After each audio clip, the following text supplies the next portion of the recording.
Hey, welcome back to another episode of the Truth Transformation Podcast. I am your host, Joseph Hawthorne, and today I'm flying solo, but I want to deliver a message on mindset, on what happens in between those two happy little ears of ours that is really the determinant of if we are successful or not, especially when it comes to weight loss, especially when it comes to consistency and adherence to staying the course with nutrition and fitness and becoming the healthiest version of ourselves. And mindset really is the biggest play, and it is the biggest driver. And if we can tap into understanding ourselves and gain a deeper level of awareness to our habits, our behaviors, and ultimately our identity, which is tapped into a sense of self-esteem and self-worth of if we are worthy of becoming successful in our minds, then we can be, right?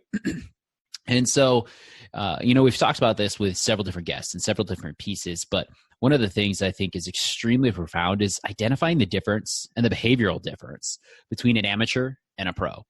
And so as you're listening, if you need to hit pause right now and kind of identify and give yourself a definition for the word amateur and a definition for the word pro, like professional, I truly encourage you to do so. There is such power in having our own definitions for words and our own meanings behind them and the clarity around that is going to give you fuel to the fire with it. And it's something that I did a while back when identifying key words that I wanted to be able to meditate on. And just knowing that those words and all words have power, right? Pen is mightier than the sword. It's always been the phrase. And so the words that we use with ourselves, with others, ultimately determine, and our actions follow those words, right? Our beliefs. And so often, and I talked about this on one of the previous episodes, where you'll hear someone just say something without saying I am. There's no interpersonal acknowledgement or ownership over those phrases or those words. So you know that they don't truly believe it. And so it's insight into that. So I encourage you right now to give yourself a definition for the word amateur and give yourself a definition for the word pro. And here's why, right? We can easily look at this from an athletic standpoint. So let's take one of the greatest basketball players of all time, just because it's easy and everyone knows his name, Kobe Bryant, right? At least I think you would know his name. Whether you like Kobe as a player or not is irrelevant in this. We can all acknowledge that he was extremely good at what he did. And the reason being, he's said it on many different things, but he's like, I wasn't the best, I wasn't the fastest, I couldn't jump the highest, wasn't the strongest, but my work ethic was there. He said I would outwork you. And it was known that he would be the first one to arrive to the gym and the last one to leave. First one to the court, last one out of the court. First one in the building, last one out of the building. And it's that commitment to interpersonal excellence, to his own level, to rise above what the norm was, what average was, that gave him that edge and gave him that ability, and which is why he was where he was. And it doesn't mean that we need to have such an insatiable desire to, perfect every aspect of our game, the game of life, the way that Kobe did with the game of basketball. But we need to draw upon that, right? Because he didn't just do all of those things to get into the NBA. He did them to sustain his career within the NBA, and to do so with relatively few injuries if we really look at the scope and the spectrum of his long career. And I think that's really critical for us. If we're looking at our own nutrition and our own health and our own weight loss journey more than anything else, we have to start acting and thinking like a pro, like a professional. A pro shows up every single day. And more importantly, in spite of thoughts, feelings, and emotions. And so it's one of the questions that I've asked myself, and I encourage a lot of clients to do on a consistent basis is, are my actions right now those of an amateur or those of a pro? And we can apply this to every single area of life. And so I encourage you to really look at, in each of these key areas, who is somebody that you look up to, somebody that you would love to emulate and learn from and continue to grow from and be like in that area of life, whether it's business, whether it's your career, whether it's that parent, excuse me, as I'm dying over here, not really. But who is it from a spousal, support type of person? There's someone that you look at and you go, man, that person is such a great, spouse. You look at someone else and you go, that person is just such a great mom. And there's probably multiple people that you can think about in these different areas. And we want to figure out someone like, wow, they feel like they're at ease, but yet in control of their nutrition, and their body follows that, right? And it's a beautiful thing. And they are what I consider to be a professional in it, right? It doesn't mean they're neurotic, because a professional, let's be honest, right? A professional shows up no matter what, in spite of thoughts, feelings, and emotions, to practice.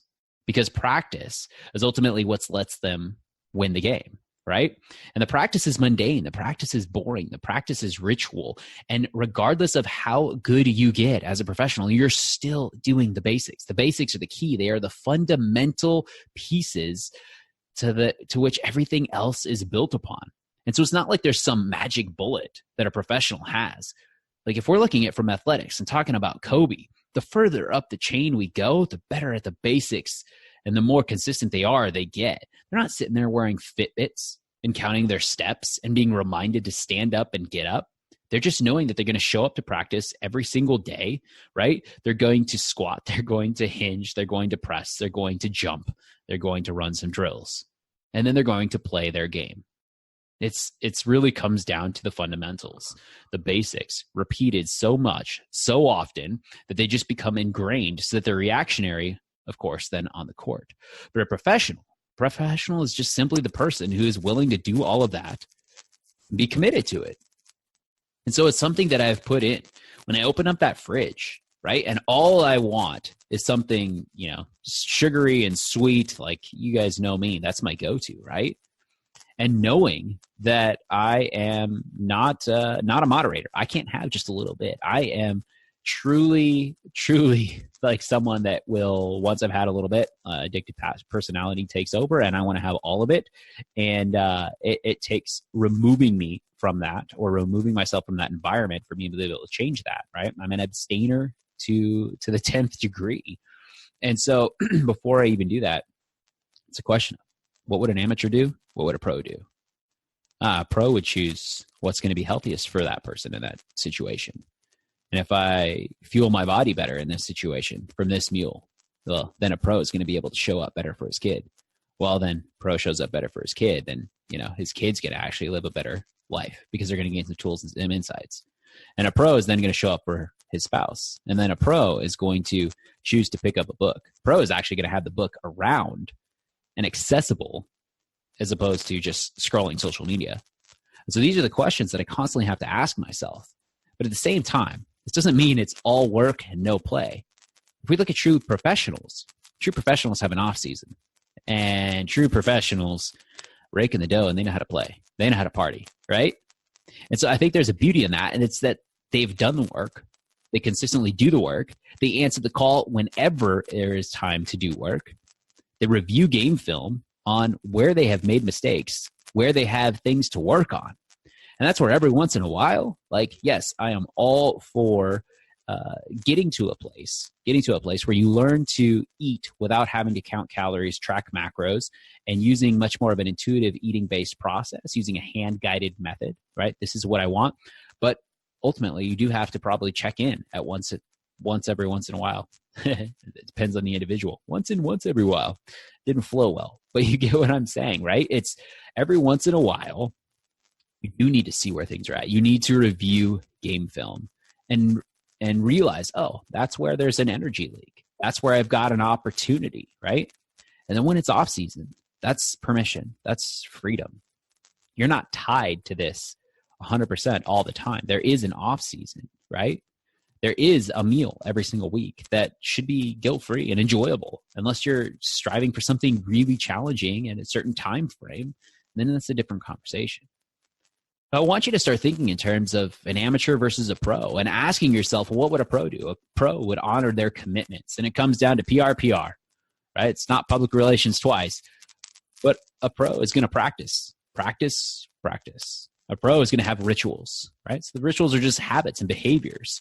A pro is going to play, right? They're going to play the game that is set out in front of them, and that's what they're going to do. They're going to make it a game, and they're going to have routines, PR, right? So I want you to look at nutrition in this regard is each meal, what would a pro do? And find the unity in it to know that it's time. And a pro is going to say, like, let's go. We're here. Here we go. It's time. We got this. And that language, I think, is so key. We started talking off about language initially, and I want to bring it back because within that, it's a power of unity that you'll often hear from a professional. And even if they are a single sport, solo sport athlete, right? Tennis players, boxers. I was in the gym the other day, and there's this one guy I love watching him train. He always comes in wearing sunglasses, and he's hilarious, super cool dude. He's a football coach. And right before he's going to do any big lift, he's like, all right, here we go. We got this. And he repeats himself. He's got this little accent. I fucking love it. And so I always give him props and say what's up. But notice in that language, it's unity. It's bigger than him. It's almost like he, himself, and I, so to speak. You guys get where I'm going there. But he's not in that alone. And I think that's reality, is that so often, it's, why is this happening to me? This is so hard. I can't do this. I eat well until the weekend. It's me. And it's like this isolation. But if we think like a pro knows that there's an entire team behind them, even if they are just a tennis player, right? Nadal has tennis coaches, strength and conditioning coaches, massage therapists, a manager. There's so much happening there. And so maybe within your nutrition journey, you do need a manager. You do need someone who can bring you up, but also call you out, to push you forward when you're inside of that head instead of being able to recognize that. And so if that's you, I do encourage you to reach out. Happy to help with that piece of your journey. But it is a challenge. Not going to lie. We do go through some challenging stuff together, but it's what will get you to where you ultimately want to be so that you're constantly thinking like a pro. But for today, I want you to just start to ask yourself that question. Every time you're stepping in, am I being a pro or am I being an amateur? Because, one of the things I think about often is that so often people play the game of life in a safety zone, right? Just from a place of comfort. And that's what true amateurs do. They stay comfortable. They don't take any big risks, right? And they kind of just stay in their happy little zone. And I think that's where a lot of us fall in many different ways. I know I have, right? So I'm not condemning without being honest. I've done it in so many different ways. Business is one where I've taught myself to just go crazy and take really big risks, right? Even if it means burning the boats at shore and hoping that it's going to turn out because there's no other way around. Sometimes it's worked, sometimes it hasn't. And so I kind of look at it like this scale of 1 to 10, right? Where 1 is just true devastation. Like, it's your spouse dropping the ball on you and saying that they're leaving, they're out, they're done, right? It's you getting fired from your job. It's losing someone close to you. It's the house burning down. It's true devastation, right? It's something that I don't wish on anybody. And then you got the 10, where it's just true elation, excitement, amazement. It's where the risk has become the ultimate reward. It's summiting the highest peaks. It's just that feeling, right? And these are all feelings. And so we live on average, it seems like, from a place of 4s and 5s, occasionally 6s. And so often I think we kind of look at it as like it's this straight line, whereas 1 is on the bottom and it's a 45-degree angle line. If you can kind of mentally track here if you're listening. And that 10 is all the way up there, and it's a 45-degree line connecting the 1s to the 10s. We think of our 4s and our 5s where, we're not, living in doomsday, but we're not really enjoying things too much. We're very comfortable within this. It's not great, but it's not bad. But it's, it's kind of whatever. But in reality, I kind of look at it from a different perspective.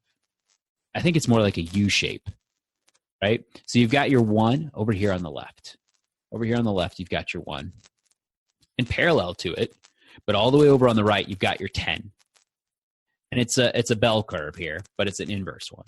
So from that 1, it goes down to a 4, the base being a 5, comes up to a 6, and then goes all the way up on the other side to a 10. And I think that norm, that comfort, that safety zone, that not too much risk, but not too bad, good, it's okay. I think those 4s, 5s, and maybe 6s, those are at the base. That's where it's comfortable, but nothing really good happens. And honestly, I can tell you, I have enjoyed striving for the 10s with everything in me, right? And yet getting completely knocked down to the 1s, the 2s, and learned more from those 1s and 2s to let me bounce back and make it worth going after those 10s time and time again. We can never connect the dots forward in life, my friends, right? We know this. We can predict things. We can strive for things. We can set out a fundamental plan. We can map it out, set our GPS towards it. But we cannot connect the dots all the way forward because we can't see the unknown. Driving across the country, you can do it with the simple 2 little headlights on your car that may show 25, 40 feet somewhere out in front of you. You can't see the entire path, and yet you can still get there. Right? As long as you've got the path there, but it's going to take some turns. You're going to deviate. There's going to be some construction, and there may even be a blown tire or a blown engine along the way. You may end up in a totally different vehicle, right? But you can get there, and that's the beautiful thing.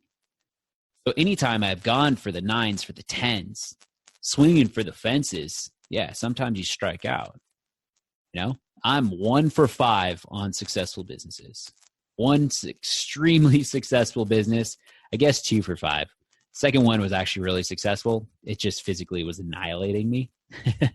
So I wouldn't call it that. And I've got a few that have been 4 and 5s, and then one that was a complete 1, like actually 2. Yeah. So yeah, I've had 2, one that was a 10, one that was probably like an 8, but not worth sustaining the energy to keep it at that 8. One that's a 5. And I've had 2 that are pretty low. And that's just the chance of it. But I could also have stayed in a position, back in the day before I started my true entrepreneurial journey 10 years ago, that was what everyone else thought I was insanely crazy for leaving, because I was just offered a promotion or a chance to interview for a promotion. I was asked to do so in the world of Starbucks, asked to be interviewed for district manager. And the moment I was asked that, I saw the writing on the wall. It was no longer going to be a job. It was no longer even going to be a career. It was this biting into a life. And it's a great company, phenomenal. But for me, that was a 5 or a 6. Doesn't mean that is for someone else. But for me, that was solidifying the rest of my life as an amateur. That's what that felt like. And not to say like that, it's a phenomenal position and company, right? It's not knocking that. It just wasn't that for me. It didn't resonate with what I wanted to create, what I wanted to give back, and how I wanted to live. And I had to swing for the 10. And the 10 wasn't, let me figure this out. Let me go through this process. The 10 for me was like, what do you want me to do? You want me to interview for district manager? This is so much for me. I got to quit right now. Baffled them, baffled many people, right? And it's like Gay Hendricks talks about the zones of genius, right? Whereas your true zone of genius is where you're actually really scared and you don't know if you're going to be able to pull it off, but you do it anyway. It's your zone of excellence. It's where everybody knows you can do it. Everybody wants you to do it. Your family thinks you should stay there. You really think you should stay there because you're good at it and you get compensated for it. But I think we've got to go for the 10s, because the life of 4s and 5s, it's just not worth it, my friend. That's playing amateur. That's where we get stuck. When we get stuck there, everything else follows. And that includes our nutrition, that includes our weight, that includes our fitness, that includes our relationships, includes our sex life, you name it. So I want you to start to swing for some of these 10s. I want you to start to aim for more out of this life than just 4s and 5s. Because the only time a professional, right, really, really struggles, it's not like because they got knocked down and lost a game. They learn from that. They rise up from that. That's actually something that they're okay with. But where they actually struggle is when someone gets inside of their head, right? That's when they actually choke on the field in the game, is when someone else is inside of their head. That's when they suffer. And maybe that's you, where a boss is inside of your head, a spouse, someone else. That's when you're starting to choke, because you're not trusting your gut. You're not listening to your intuition. You're not bringing awareness to yourself. You're settling into the 4s and 5s and letting other people dictate what's good for you and where you should be. So I challenge you, it's time to create the practice, create the rituals, build in the play and build in the routine, and start thinking like a pro. Start asking yourself, am I eating like an amateur or am I eating like a pro? Am I showing up at home like an amateur and just picking up my phone instead of picking up time with my kid? Or am I showing up like a pro? Am I showing up like an amateur and just scrolling my phone, or am I actually picking up a book and learning something from? You know that most Americans, 90%, will read less than one book in the course of a year. One book. One. 95% of all self-help books, one of the biggest industries for book sales, self-help. 95% of people who buy a self-help book will not get past the first chapter. So, what does that say? It says that we're pretty much built like amateurs. And so we're weak as humans. And it's not our fault. And I think I want to end with that piece. It's not our fault. It's the fact that we've been conditioned and taught and led to follow in those ways. And so it's time for us to start taking ownership, to start taking control, to rise above and start asking ourselves, how can I show up like a pro? And maybe our level of pro today is to choose to be 1% better with that meal. Maybe instead of covering that entire meal with cheese and sauce, we do half the amount, and that's the win. Because a pro just makes small incremental changes to get to where they are. Because for a pro to go and improve a statistic on their jump shot, they've got to take a lot of jump shots because they're already at that professional level. So we've got to start with the small stuff and keep working towards it. But it starts with everything in between those two ears of yours. It's mindset. And that's where we started this conversation. That's where we're going to end. Because either you can be one that lets it control you and overrun you and just let yourself be the amateur, or in spite of your thoughts, feelings, and actions, you can take action, regardless of your environment and your situation. Worked for Viktor Frankl, worked for Nelson Mandela, worked for Dr. Martin Luther King Jr. And I think we can learn something from all three of these powerful people. And so many others that just names are flooding through my head right now that I want to just go on a list. But ultimately, that you, yes, we've got to swing for the 10s. And sometimes we're going to get the 1s. But ultimately, it's because it stems from the same feeling that the 1s and the 10s have. When I think of the 1s, I think of anxiety. Anxiety brings me to a level of 1. The same feeling embodied in my body is excitement. Heart rate goes up. My palms get sweaty, right? Excitement, anxiety. Body is feeling it the exact same way. 1s, 10s. Devastation and elation. 1s, 10s. Body's feeling it the same way. So either way, we're going to learn because that opposite side of the coin is immediately present. And it's going to make those 10s even better. We're going to realize that it's actually more painful to live in the 4s and the 5s, the level of regret, the level of amateur, the extra weight that just carries around for absolutely no reason, which is just really avoidance, which is creating a void within inside of ourselves instead of giving ourselves permission to go all in and actually become who we're meant to be. So sometimes we just got to change the script and realize that regardless of our situation, our thoughts, feelings, emotions, and our environment, we have to be a Mandela. We've got to find the power within the prison that holds us and take advantage of this thing we got called life. As always, my friends, Coach Joseph Hopler. Reach out if you need. Joseph at truthoftransformation.com. Happy to help with any part of your journey. And speaking of that, peace be the journey. I'm out. All right, my friend, that concludes another great episode. And I wanted to say thank you. Thank you for going on this journey with me, going down this path as you and I continue to explore and uncover the truth of what it takes to completely transform. And now you've got 2 assignments. And the first one is it's really important that you take action on one thing that you heard from today's message.